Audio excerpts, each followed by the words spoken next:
Hello friends, இப்போ கூட்டு சராசரி பார்க்க போகிறோம். 5 எண்களின் கூட்டு சராசரி 25.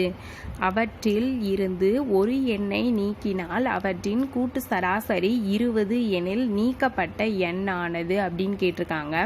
ஃபஸ்ட்டு 5 எண்களுடைய கூட்டு சராசரி கொடுத்துருக்கனால அது எத்தனைன்னு கொடுத்துருக்காங்க?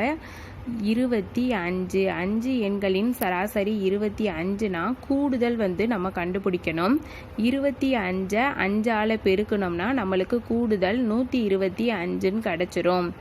அதுக்கடுத்து ஒரு எண்ணை நீக்குறாங்க. ஒரு எண்ணை நீக்கினா 4 எண்ணை கிடச்சிரும். 4 எண்ணுடைய சராசரி என்ன கொடுத்துருக்காங்கன்னா 20ன்னு கொடுத்துருக்காங்க.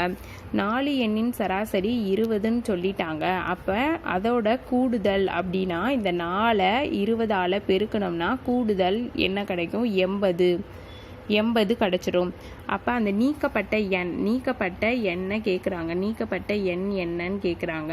நம்மளுக்கு கிடச்சிருக்க இந்த 125 இந்த 80 கழிச்சோம்னா 125. 5 எண்களின் கூடுதல் 125 4 எண்களின் கூடுதல் 80 கழிச்சோம்னா என்ன கிடைக்கும்? 45. அந்த 45 நம்பர் தான் நீக்கப்பட்ட எண். ஏ ஆப்ஷனில் 45 இருக்குது. Okay friends, thank you friends. சேனலை சப்ஸ்கிரைப் பண்ணுங்கள் ஃப்ரெண்ட்ஸ். All the best.